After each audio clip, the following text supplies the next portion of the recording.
Hi friends, welcome to delicious feast.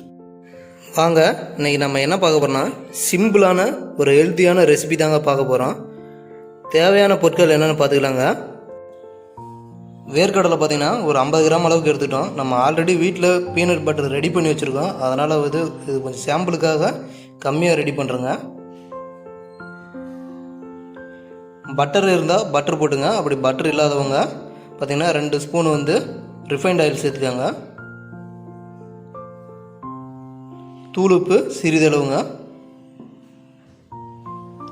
தேன் ஒரு 2 spoon தேவைப்படுங்க. வீடியோவை skip பண்ணாமல் பாருங்கள். நம்ம சேனலை ஃபஸ்ட் டைம் பார்க்குறவங்களா இருந்தால் லைக் பண்ணுங்கள், சப்ஸ்கிரைப் பண்ணுங்கள், பெல் பட்டனை கிளிக் பண்ணுங்கள். அப்போ தான் நம்ம போடுற வீடியோ நோட்டிஃபிகேஷனாக வருங்க.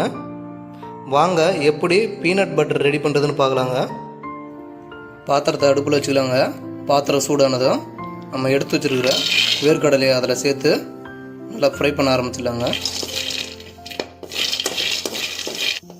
லோ ஃப்ளேம்லேயே வச்சு கொஞ்சம் நேரம் ஃப்ரை பண்ணுங்கள். இல்லைனா ஹை ஃப்ளேமில் இருந்தால் கறிகிரும். பார்த்திங்கன்னா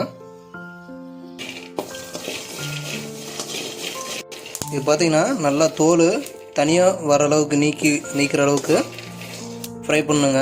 ஏன்னா இதை இப்போ நம்ம தோலை தனியாக எடுத்து தாங்க தோல் நீக்கி தாங்க பண்ண போகிறோம். பாருங்கள், கடலை நல்லா வறுபட்டுருச்சு. ரொம்ப கருகிற அளவுக்கு ஃப்ரை பண்ண வேணாங்க.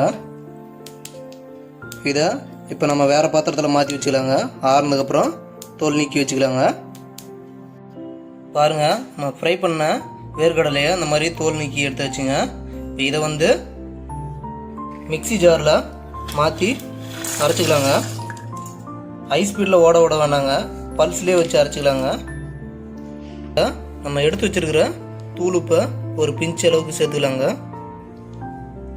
இதில் பார்த்தீங்கன்னா ஒரு 2 டேபிள் ஸ்பூன் அளவுக்கு தேன் சேர்த்துக்கலாங்க. தேன் இல்லாதவங்க கொஞ்சோண்டு குண்டு வெல்லம் கூட சேர்த்துக்கோங்க. தேன் போட்டிங்கன்னா டேஸ்ட்டாக நல்லா இருக்குங்க. இதையும் பல்ஸ் மோட்லேயே வச்சு ஓட்டி எடுத்துக்கலாங்க.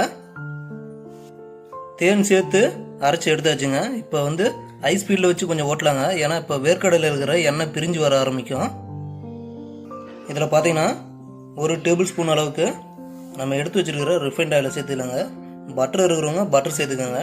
சேர்த்து அரைச்சிக்கலாங்க. இது பார்த்திங்கன்னா மேக்ஸிமம் ஜிம்முக்கு போகிறவங்க கடையில் வாங்கி யூஸ் பண்ணுவாங்க. இது கூட மீதி இருக்கிற ஆயிலும் சேர்த்து அரைச்சிக்கலாங்க. பார்த்தீங்கன்னா பீனட் பட்டரு அரைச்சாச்சு. ரொம்ப ஃபைன் பேஸ்ட்டாக வேணுன்றவங்க இன்னும் பார்த்தீங்கன்னா ஆயில் சேர்த்து இன்னும் கொஞ்சம் நல்லா அரைச்சிக்கலாங்க. நாங்கள் கொஞ்சம் முன்னாடி பதத்துலேயே எடுத்துக்கிட்டோம். பசங்க இந்த மாதிரி கொடுத்தா தான் கொஞ்சம் லைக் பண்ணி சாப்பிட்றாங்க. பீனட் பட்டரில் பார்த்தீங்கன்னா கலோரி அதிக அளவில் இருக்குது. குட் ஃபேட்டு பார்த்தீங்கன்னா அதிகமாக இருக்குது. பார்த்தீங்கன்னா இது உடல் எடையை குறைக்கணும்னு நினைக்கிறவங்க அதிகமாக எடுத்துக்கலாங்க. அதே மாதிரி பார்த்தீங்கன்னா டயட்டோட சேர்த்து ஃபாலோ பண்ணும்போது பார்த்தீங்கன்னா பீனட் பட்டர் எடுத்துக்கலாங்க. ஜிம்முக்கு போகிறவங்க மோஸ்ட்லி அதிகம் குட் ஃபேட்டாக உக்காரணும் அப்படின்றதுக்காக பீனட் பட்டர் எடுத்துக்குவாங்க. குழந்தைங்க பார்த்தீங்கன்னா வெயிட்டே வரவே மாட்டேங்கிறாங்க அப்படின்னு நினைக்கிறவங்க வீட்டு ப்ரெட்டோடு சேர்த்து பீனட் பட்டர் கொடுத்தீங்கன்னா குழந்தைங்க நல்லா வெயிட் க்ரோத் ஆவாங்க.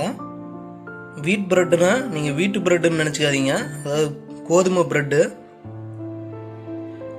கண்டிப்பாக ட்ரை பண்ணி பாருங்கள். குழந்தைங்களுக்கு செஞ்சு கொடுங்க. குழந்தைங்க கொஞ்சம் ஹெல்த்தியாக இருப்பாங்க. கடை டேஸ்ட்லேயே வந்திருக்கு. பார்த்தீங்கன்னா இதில் நீங்கள் இன்னும் நம்ம ஆயிலு பட்டர் அதிகமாக சேர்த்தும்போது பார்த்தீங்கன்னா அந்த நல்லா இலகி வரும். பார்த்தீங்கன்னா தேங்க்யூ ஃப்ரெண்ட்ஸ். அடுத்த வீடியோவில் சந்திக்கலாங்க.